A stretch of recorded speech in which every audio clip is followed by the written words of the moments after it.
I tell my clients that I'm working with a hypothesis of three main systems of our nervous system.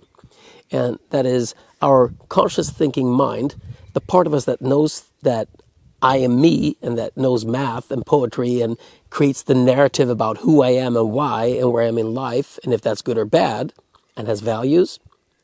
And then you have the other part, which is the opposite. That's the survival mind. That has only 5 functions. It's to freeze, flee, fight, flop, or have panic. And some claim there's a 6th one, which is fawn, which is trying to befriend your predator. And this side of your system is geared for survival. This one may say, hey, that looks like a stick. And this one goes, I don't care, it could be a snake. This one goes, I'm not sure there should be a tiger here. This one goes, run. These are the two systems that have absolutely no contact with each other. But there's a third system, and I call it your mammal brain or your limbic system, or the part of you that doesn't relate to abstractions, that relates to actual experiences and memories and codes it in sensory experience. So if this side goes apple, that's a symbol, it's a word, it doesn't mean anything. To know what apple is, it has to ask the other part that is engaged with all the sensory information. Hey, what apples do we have? Well, I've seen a green one, a red one, a rotten one with a worm, one that I liked, one that I disliked. I've had it in a pie. I've drank it as a juice. This is all sensory information from that part. Now, the sensory part will be there when you're asleep, so you can dream using all your sensory experiences. But the theoretical, logical part won't. So in your dream, you might have a phone and you might be trying to hit the numbers, but you can't because the number part is over here and that part is not there in your dream, unless it's lucid.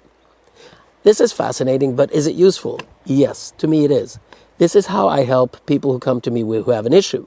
Because when these three are in sync, they're systems, not actual parts.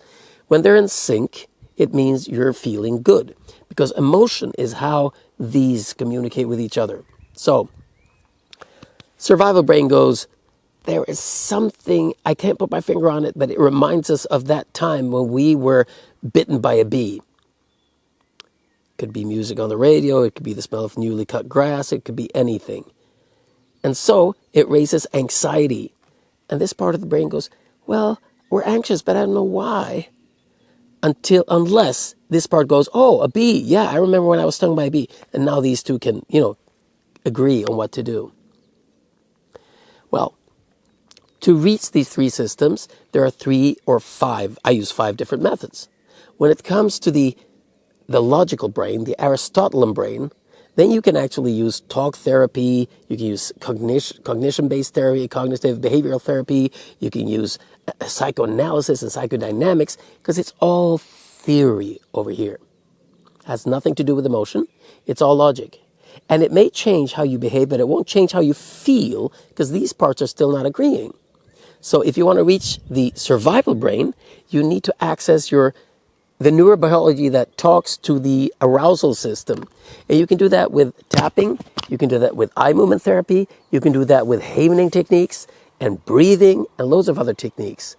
And they will regulate the survival brain to let it know that it's not dangerous at the moment. Or maybe it is.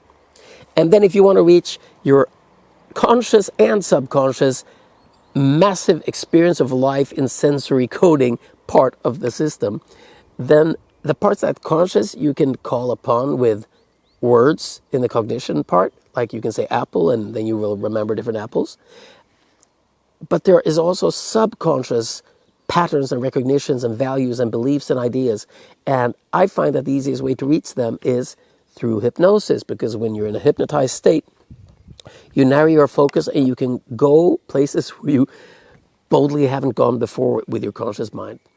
So combining these and also using something called NLP, neuro-linguistic programming, which allows us, you and me, to try to figure out what you're doing when you're creating anxiety. As we say, anxieting or worrying. Now there's one more part to this. Anxiety and worry and every other emotion, including anger, frustration, and rage, they all have a function, either to survive or to avoid something painful or gain something pleasurable. That's all there is in my world. Now remember, I only represent 1/8 billionth of the population of the world. So my opinion might be true for all the people I've seen, but it doesn't have to be true for you. I'm not claiming any truths here. But you can try the model, and if you are curious about more, you can contact me. I'm happy to tell you more about it. Take care.